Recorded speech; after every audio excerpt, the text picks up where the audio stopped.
അതെ ഗേസ്, എൻ്റെ കുറേ കാലത്തൊരു ആഗ്രഹമായിരുന്നു കേട്ടോ ഡയമണ്ടിൻ്റെ മൂക്കുത്തി വേണം എന്നുള്ളത്. ഗേസ്, അപ്പോൾ ഇന്ന് ഞാനത് വാങ്ങിക്കാൻ വേണ്ടി പോവുകയാണ്. നമ്മുടെ ചെറുപ്പശ്ശേരിയുള്ള നിവ ഗോൾഡിലാണ് കേട്ടോ പോയിട്ടുള്ളത്. ഇവിടെ വന്നപ്പോൾ കുറേ കളക്ഷൻസ് കാണിച്ചു തന്നിട്ടുണ്ടായിരുന്നു കേട്ടോ. ഏതെടുക്കണം എന്നുള്ളൊരു കൺഫ്യൂഷൻ ഉണ്ട്. ഈ ഒരു ജെ ടൈപ്പിലുള്ള മൂക്കുത്തി ഞാൻ കുറേ ആയിട്ടുണ്ട് കേട്ടോ വാങ്ങണം എന്ന് വിചാരിച്ചിട്ടുണ്ടായിരുന്നത്, അതും ഡയമണ്ടിൽ തന്നെ. പിന്നെ ഇതും എനിക്ക് നല്ല ഇഷ്ടപ്പെട്ടിട്ടുണ്ടായിരുന്നു കേട്ടോ. ഇതിടുമ്പോഴും നല്ല ഭംഗിയുണ്ടായിരുന്നു. പക്ഷേ ജെ ഞാൻ കുറേ ആയിട്ട് ഇങ്ങനെ ആഗ്രഹിച്ച് വെച്ചൊരു സാധനമായിരുന്നു.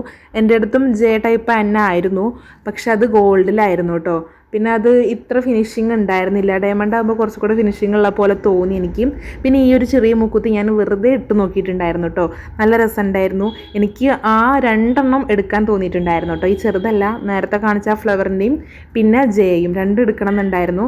1 മതിയല്ലോ, ഒരു മൂക്കല്ലേ കുത്തിയിട്ടുള്ളൂ എന്ന് വിചാരിച്ചിട്ട് ഞാൻ അങ്ങനെ ജെ എടുത്തിട്ടുണ്ട്. എന്നിട്ട് കാര്യമുള്ള കേസ് അത് കൊള്ളുന്നുണ്ടായിരുന്നില്ല കേട്ടോ. ഞാൻ 1 മാസമായിട്ട് യൂസ് ചെയ്തിട്ടുണ്ടായിരുന്നില്ല. അതുകൊണ്ട് തന്നെ അതിൻ്റെ ഓട്ടയ്ക്ക് ചെറുതായിട്ടുണ്ടായിരുന്നു കേട്ടോ.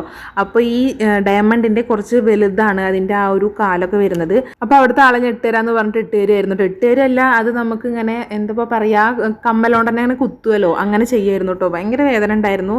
ആ ഒരു മൂക്കിൻ്റെ അവിടെ ഇങ്ങനെ തെരിച്ച പോലെ ഉണ്ടായിരുന്നു കേട്ടോ. ശരിക്കും മൂക്ക് കുത്തണ ആ ഒരു ഫീല് പക്ഷെ അത്ര തന്നെ ഇല്ല. പക്ഷെ എനിക്ക് നല്ല ഇഷ്ടപ്പെട്ടിട്ടുണ്ടായിരുന്നു കേട്ടോ. ആ ഒരു രസം കൊണ്ട് എനിക്ക് ആ നമ്മളിങ്ങനെ ആഗ്രഹിച്ചൊരു സാധനം നമ്മളെ കയ്യിൽ ഇങ്ങനെ കിട്ടുമ്പോഴുള്ള ആ പൊലിവിൽ ഞാൻ ആ വേദനയൊക്കെ അങ്ങോട്ട് മറന്നു. പിന്നെ ഞാനിതിങ്ങനെ കാണിച്ചുകൊണ്ടുള്ള കുറേ വീഡിയോയും ഫോട്ടോയും ഒക്കെ ഇങ്ങനെ എടുക്കുകയായിരുന്നു കേട്ടോ.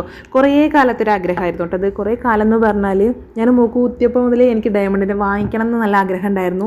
ഞാൻ വിചാരിച്ചിട്ടുണ്ടായിരുന്നു ഭയങ്കര കോസ്റ്റ്ലിയാണ്, അപ്പോൾ അതുകൊണ്ട് വാങ്ങണ്ട, അങ്ങനത്തെ ഒരു മൈൻഡായിരുന്നു കേട്ടോ. എല്ലാം തികഞ്ഞിട്ട് എല്ലാം ആയിട്ട് മതി എൻ്റെ ഇങ്ങനത്തെ കുഞ്ഞു കുഞ്ഞു ആഗ്രഹങ്ങളൊക്കെ നേടിയെടുക്കുക എന്നാണ് ഞാൻ വിചാരിച്ചിട്ടുണ്ടായിരുന്നത്. അതൊക്കെ വെറുതെയാണ് എന്നുള്ളതാണ് ഞാനിപ്പോൾ മനസ്സിലാക്കിയിട്ടുള്ളൊരു കാര്യം. അതുകൊണ്ട് തന്നെ എൻ്റെ ഇങ്ങനെയുള്ള ചെറിയ ചെറിയ ആഗ്രഹങ്ങളൊക്കെ നടത്തുമ്പോൾ എനിക്ക് പറഞ്ഞറിയിക്കാൻ പറ്റാത്ത ഫീലിങ്സ് ആണ് കേട്ടോ. ഭയങ്കര എക്സൈറ്റ്മെൻ്റ് ആണ്. അത് നമുക്ക് അനുഭവിച്ച് തന്നെ അറിയാൻ കേട്ടോ. 2025 ഫെബ്രുവരി 17 ഞാൻ ഈ ഒരു ചെറിയ ജോലിയിൽ കയറിയിട്ടുണ്ടായിരുന്നത്. അന്ന് മുതൽ മന്ത്ലി സാലറി കിട്ടുമ്പോൾ ചെറിയൊരു എമൗണ്ട് ഞാൻ മാറ്റി വെച്ചിട്ടുണ്ടായിരുന്നു. അങ്ങനെയാണ് ഇന്ന് ഞാനിത് വാങ്ങിക്കുന്നത് കേട്ടോ. കഴിഞ്ഞ ദിവസം എൻ്റെ ബർത്ത്ഡേ ആയിരുന്നു. അപ്പോൾ ഞാൻ തന്നെ വിചാരിച്ചിട്ടുണ്ടായിരുന്നു എനിക്ക് വേണ്ടിയിട്ട് എന്തെങ്കിലുമൊക്കെ വാങ്ങിക്കണം എന്നുള്ളത്. അപ്പോഴാണ് ഈ ഒരു പൈസയുടെ കാര്യം എനിക്ക് ഓർമ്മ വന്നിട്ടുണ്ടായിരുന്നത്. അപ്പോൾ അടുത്ത വർഷത്തേക്ക് വേണ്ടിയിട്ട് ഇവിടുന്ന് തന്നെ ചെറിയൊരു സ്കീമിലും കൂടിയിട്ടാണ് ഞാൻ പോണത്.